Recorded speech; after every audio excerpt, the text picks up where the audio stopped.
He was a baby. And look how much him and his son resemble. This is what he was doing when they killed him.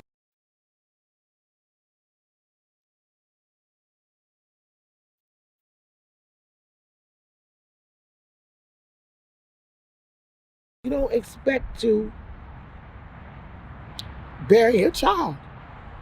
And it's tough.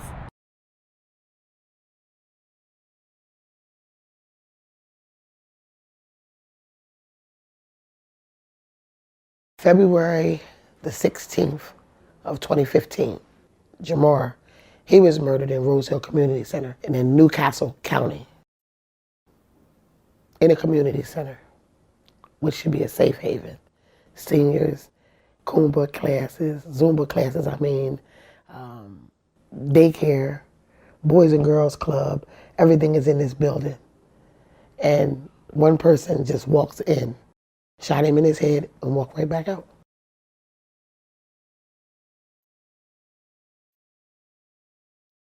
Still unsolved. And then the day before Mother's Day, 2017, my youngest son, Shaquille, was shot 8 times. I thought he was gone.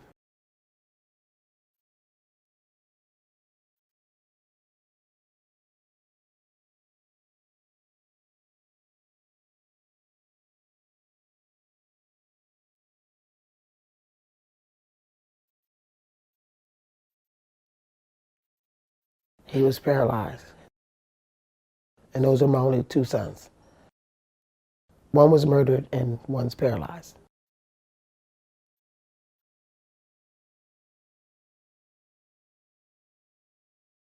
In Wilmington, it's just like on a norm now. Like, okay, you hear gunshots and it's regular. 3 shootings in one day, and then it's broad daylight. Like, you don't even care that you're seen.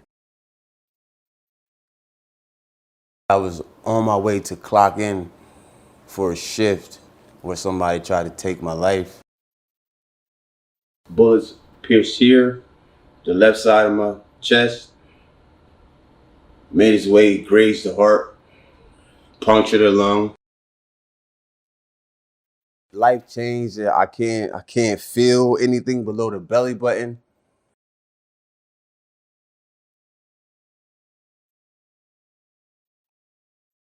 I don't know how there's so many guns on the streets.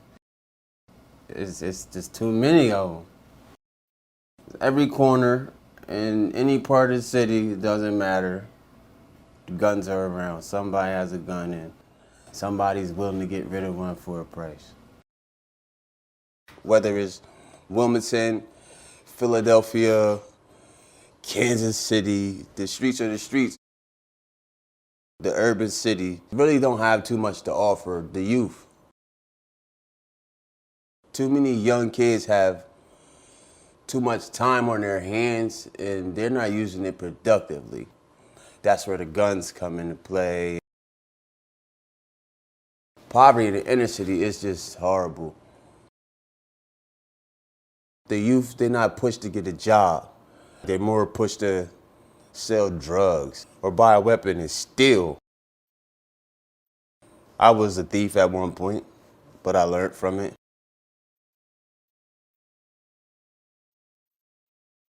When I was coming up, I remember, I think we would walk from one side of town to the other side of town with our babies and the strollers. And you didn't have to worry about, you gotta duck down because somebody could just come past shooting. We didn't have to worry about that.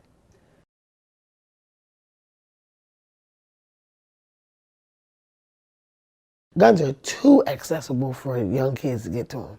Where are they getting them from? It's too many. It's like 16, 17, 18-year-olds, 13s carrying guns. They're babies.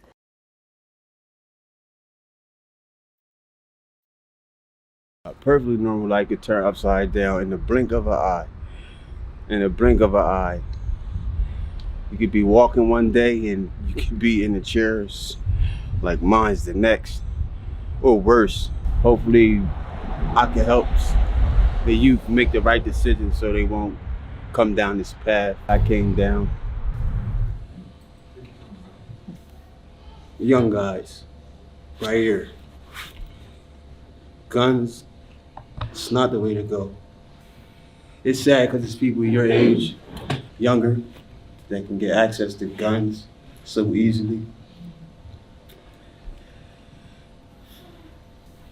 I just pray y'all don't go down the wrong route. It's not cool to play with guns. It's not cool to be shot.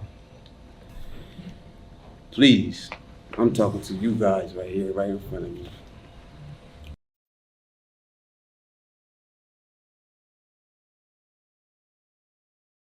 I can say in this cemetery, it's quite a few people that I know that have lost either their siblings, their child, their uncles, aunts, even aunts, to gun violence. Not only is my son buried here, my nephew Nathaniel Mangrum is buried here due to gun violence. My nephew Raekwon Mangrum is buried here due to gun violence. And one of my son's best friends is buried here due to gun violence. It's senseless. It's senseless.